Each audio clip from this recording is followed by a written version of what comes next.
لمصلحة المنتخب البرتغالي. توزيعة في منتهى الروعة من سيلفستري فاريلا، انطلق ومر، وبهذا المسطعش وبهذا اللوك هوغو ألميدا يزور شباك دافيد فورد حارس مرمى المنتخب الايرلندي. هذا هو المرور، هذا هو الاسمراني، توزيعة بالمسطرة يا عيني على رأس المسطعش هوغو ألميدا الذي يتم. Some lovely touches, gets it back from his club teammate, and it's over the head of Ford and in. Unlucky in the end for Ireland, but wonderful build-up play from the Portuguese.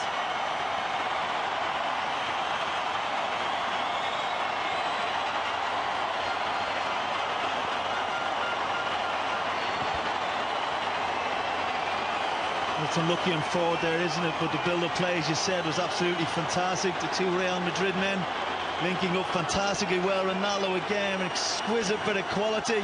And just unlucky, the cross comes in and Ford just gets caught as the ball loops over his head. But great bit of build-up play. Not a great cross, to be honest, but the block goes in off Kyo's left foot and just loops over Ford. Again, two bits of... Появилась еще одна интересная история про молодого человека с доказательствами, с фотографиями, который вроде бы как не является колдуном и вроде бы как не из Ганы, но он сфотографировался перед чемпионатом мира.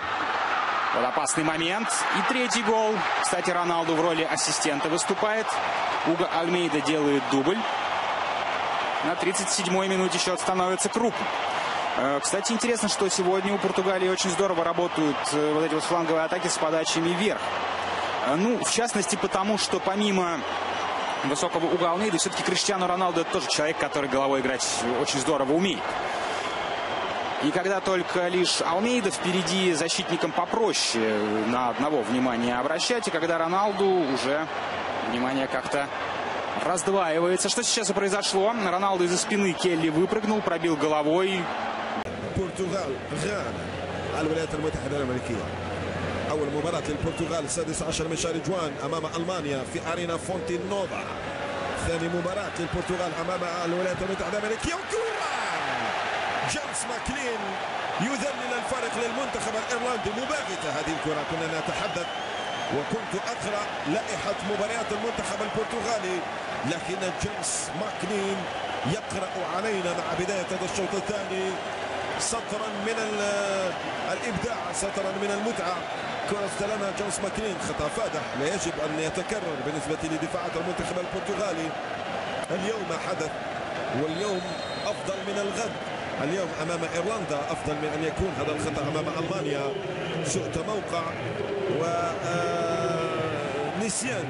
كرة تبدو ثقيلة بإقدام هذا اللاعب وناني ناني ناني ناني ناني ناني. يا سلام، الجول! جول فيرينها. لن تكون حاملا للرقم 10 إذا لم تقدم إلى هذه الكرة. يطالب لاعب المنتخب الايرلندي بخطأ. فيرينها حول الكرة بطريقة رائعة، هو الذي بدأها. شوف، هو الذي بدأها، لعبها باتجاه ناني، ولن تكون لاعبا في المان يونايتد يا ناني إذا لم تمرر هذه الكرة على طبق إلى فيرينها. قدم إليها من الخلف، والقادمون من الخلف هم الأشطر والأجدر لتسجيل الأهداف. دافيد فورد في المرة الأولى استقوى على كرة فيرينها، ولكن فيرينها أصر أنه ينهي الكرة في الشباك. رابع روبيكين، والهجمة لناني.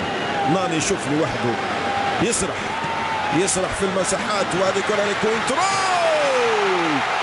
جول فابيو كوينترول يدون اسمه النجم الأوروبي، البطل الأوروبي كوينترول. انطلق كالسهم. ناني لما تترك له المساحات يسمع الأعاجيب. هذه لمسة طويلة إلى ناني، شوف المساحة الشاغرة لناني، رفع نظره وبالمقابل تقدم بسرعة البرق.